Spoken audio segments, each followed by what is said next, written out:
Ed eccoci dunque all'edicola del TG3, come avete già sentito, un'edicola molto particolare questa sera. Corradino Mineo ci introdurrà non solo ai giornali che saranno in edicola domattina, ma anche ad alcuni dei protagonisti di questi giornali, giornalisti, direttori e così via. Comunque vediamola, edicola del TG3.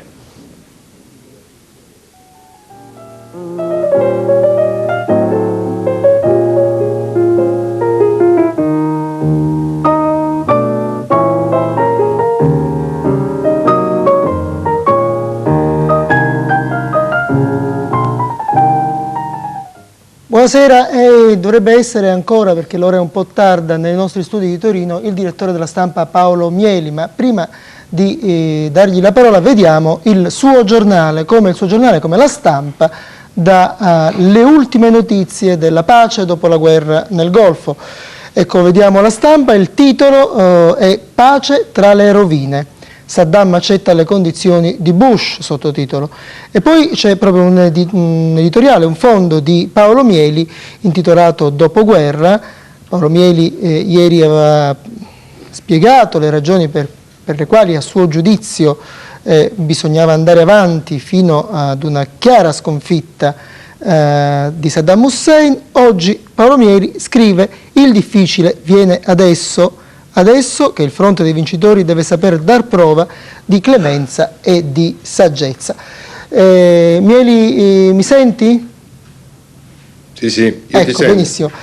Ecco, io in questa edicola, come diceva Scaramucci, particolare, vorrei che discutessimo un momentino dell'informazione in Italia nei confronti della guerra. Secondo te è stata ondivaga, uso il termine che la Malfa ha usato per l'atteggiamento dell'Italia? Sì, è stata un po' nevrotica, soprattutto nelle prime settimane di guerra, quando c'è stata la rissa, perché non è stata semplicemente una discussione, è stata una rissa fra atteggiamenti che si sono definiti l'un l'altro guerrafondai oppure iperpacifisti, amici di Saddam.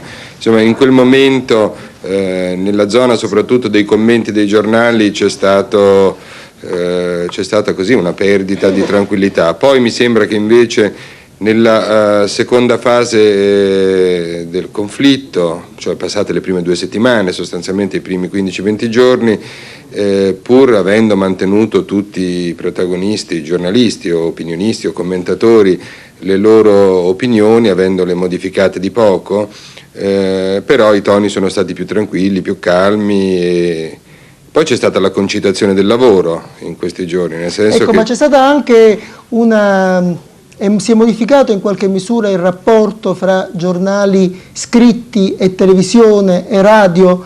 Voglio dire, il ruolo della radio e della televisione in questa crisi non ha fatto un po' la parte del leone, secondo te? Sì, assolutamente, soprattutto la televisione, come è noto la CNN, questa... che è anche un'agenzia, possiamo dire. Sì, che è anche un'agenzia che ha funzionato per noi come per voi, insomma, da principale fonte di informazione, con tutti i rischi del caso, perché siamo stati tutti contentissimi di essere informati attraverso la CNN, però a un certo punto ci siamo accorti che un certo lavoro di scavo che i giornalisti erano abituati a fare in passato è venuto meno. Molto spesso nei giornali ci si è reso conto che le fonti di informazione dalle diverse capitali, dalle diverse zone, praticamente erano una sola, era la CNN. E questo ci ha portato dei problemi. Questa è una cosa che discuteremo, ti prego di rimanere ancora nei nostri studi. Io intanto volevo far vedere ai nostri spettatori gli altri grandi giornali, come danno le ultime notizie. Il Corriere della Sera, lo vediamo subito, l'ora della pace nel Golfo è il titolo, poi abbiamo un articolo di fondo del direttore, ecco, Ugo Stille. D'altra parte la giornata è eccezionale, quindi voi direttori vi spendete in prima persona. Le spine del dopoguerra, le stesse preoccupazioni, magari naturalmente, sicuramente articolate in modo diverso, che stavano sotto il pezzo di Mieli. Passiamo alla Repubblica e la pace. Sono 100.000 le vittime irachene, poi anche qui Eugenio Scalfari, il peso della vittoria. Sulla Repubblica ve la segnaliamo, ecco, stiamo vedendo il titolo dell'editoriale di Scalfari, ma a centropagina c'è la solita vignetta di Forattini, che è il controcorrente, no? Vediamo che la Repubblica ha una prima pagina impostata in modo simile agli altri due grandi giornali, invece Forattini, questo libero pensatore, insomma, ti descrive un Bush armato con il casco e il mitra e poi in fila, guidati da Saddam Hussein che ha in mano una bandiera bianca, Gorbaciov, Arafat, Papa Giovanni Paolo II, una vignetta di cui probabilmente si discuterà. E veniamo a Il Giornale. Per ora la tregua regge. C'è anche qui un articolo di fondo, un editoriale di Indro Montanelli, Baghdad non vale Mosca, è il titolo, si intende che il dialogo continui fra le due superpotenze nonostante la crisi e le difficoltà della chiusura di questa guerra. E poi vi leggo un brano di Montanelli: però sia chiara una cosa, che a gridare viva la pace, scrive Montanelli, siamo qualificati oggi soltanto noi che abbiamo auspicato la guerra contro chi la pace l'aveva turbata. E se lo si lasciava fare, non è un'ipotesi, è una constatazione, avrebbe continuato a turbarla in un crescendo di colpi e di aggressioni. Qui mi pare, come ha fatto parecchie volte Montanelli, che è questo maestro del giornalismo italiano, rivendica il ruolo di un giornalismo che non descrive soltanto le cose, ma prende posizione. Secondo alcuni osservatori il Giornale lo ha fatto, e certamente lo ha fatto sempre in questa crisi il Manifesto. Il titolo del Manifesto che vi mostro è Deserto americano, 42 giorni di guerra, morti, rovine, il massacro è finito, Baghdad colpita fino all'ultimo, la gente festeggia la pace, nuovo ordine in Medio Oriente, Becker è già al lavoro. E con noi c'è Aldo Garzia, che è caporedattore del Manifesto, che ha curato a lungo gli esteri del Manifesto. Ecco, Garzia, questo ruolo, giornale che vuole essere giornale che osserva i fatti, che racconta i fatti con le difficoltà di cui parlava Mieli, per esempio la difficoltà delle fonti, del poter controllare le notizie, oppure giornale d'opinione, giornale che si schiera. Voi vi siete schierati? Sì, io credo che siamo riusciti a fare entrambe le cose, sia ad avere un'informazione di primissima mano. Vorrei ricordare che il nostro inviato a Baghdad, Stefano Chiarini, è stato per lunghi giorni l'unico rappresentante di un quotidiano italiano a Baghdad. Noi abbiamo avuto, grazie a lui, notizie di primissima mano che pure voi del TG3 avete usato in alcune giornate, e abbiamo anche fatto una scelta di chiara opzione e scelta politica in questo dibattito che ha attraversato tutto il conflitto del Golfo. Io credo, come diceva Mieli, che ci sia stato un certo nervosismo nelle posizioni della stampa all'inizio, ma anche durante e proprio oggi, nel giorno che chiude questo conflitto, perché mi sembra che si sia confermata una certa omologazione, sostanzialmente un certo conformismo, una gabbia che raccoglie e racchiude l'informazione italiana. Per esempio, a me colpisce che finora dei titoli che tu hai letto soltanto Repubblica mette in evidenza il costo di questa pace, 100.000 morti. Io mi domando se non c'è una sproporzione tra l'obiettivo che per la verità il titolo della stampa era pace tra le rovine. Però credo che il numero serva anche a indicare il dramma, la consistenza di questa guerra che abbiamo visto per pochissime immagini, grazie solo alla CNN. Però credo che quello che mi colpisce è la sproporzione tra il costo di questa pace e lo schieramento, l'armamentario di guerra che è stato messo in moto. Credo che forse avessimo ragione noi a dire che poi non valeva la pena mettere in piazza questo tipo di armamento. Ecco, io volevo chiedere una cosa ancora a Paolo Mieli, ma quello che dicevi poco fa, cioè queste televisioni che anche in Italia, e poi parleremo con Giovanna Lio di Telemonte Carlo, la RAI, non solo la RAI, hanno dato informazioni continuamente, di continuo, anche la mattina alle 6, anche durante la notte, costringendo talvolta i giornali a ribattute, e poi avendo anche questo supporto straordinario della CNN che ha dato proprio tutte le informazioni a tutto il mondo. Questa realtà nuova non spinge un po' i nostri grandi quotidiani verso il giornale ideologico, il giornale che sceglie che deve scegliere per non essere ondivago? No, non direi.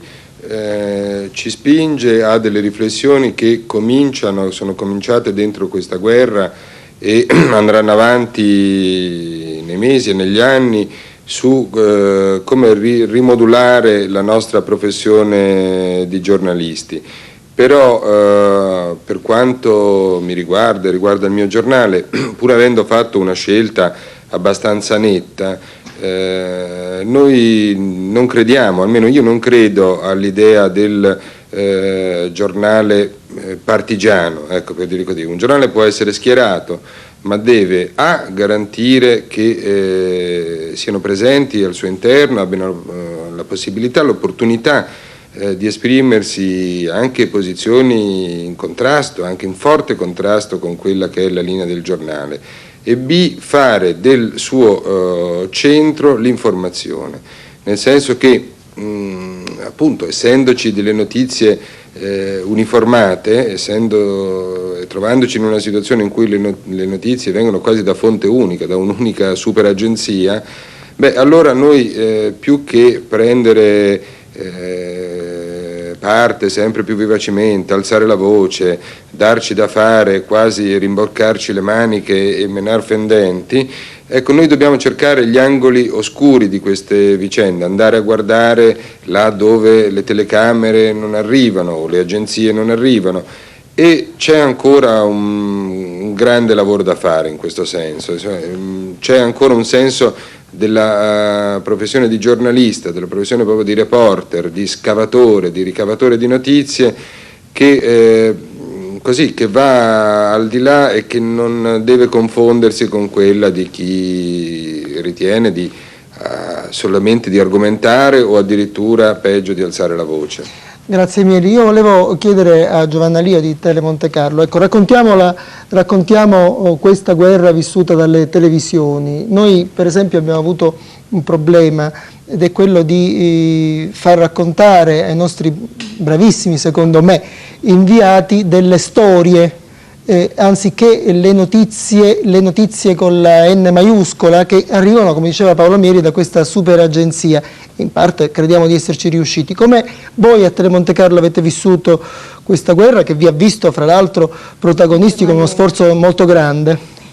Ma credo un pochino come tutti gli altri, con le difficoltà di tutti gli altri, compresi i giornali, perché appunto il problema di questa guerra era l'accesso alle fonti, ma io direi tout court l'accesso ai luoghi anche, perché sappiamo benissimo che i giornalisti in loco potevano spostarsi fino a un certo punto e afferrare delle storie era comunque già insomma una sorta di piccola o grande impresa. Sono d'accordo con Paolo Mieli della Stampa appunto per quanto riguarda il ruolo e la differenziazione dei ruoli, in questo caso saltata agli occhi, tra televisione e stampa e carta stampata, perché la televisione è stata, e la guerra lo ha dimostrato chiarissimamente, insomma, è comunque alla rincorsa della notizia brutta, se vuoi. I giornali sicuramente, la carta stampata, sono l'occasione a cui ci affidiamo per scavare negli angoli oscuri, come diceva Paolo Mieli. E sicuramente però il compito primo della televisione, proprio perché per il fatto stesso che esiste e che oltretutto va in diretta, è dar delle notizie. Questo per noi è stato il primo ordine di squadra. Anche per noi. Ringrazio i nostri ospiti, guardiamo ancora alcuni altri giornali molto rapidamente, perché poi il giornale prosegue con una pagina molto importante di politica interna. L'Unità, giornale fondato da Antonio Gramsci, si legge sotto la testata, ha un editoriale del Presidente della Camera Nilde Iotti: adesso non dobbiamo lasciare sola la gente araba, e poi ritorna, lo diceva, la guerra è finita, oltre 100.000 i morti. La Voce repubblicana: il diritto è stato ristabilito e gli aggressori sono sconfitti, ora la gioia si mescola con il dolore. È un articolo di Giorgio Lamalfa. Il Popolo, giornale della Democrazia Cristiana: al lavoro per una pace giusta, nuova ardua prova per la comunità internazionale. E questi sono i giornali di partito.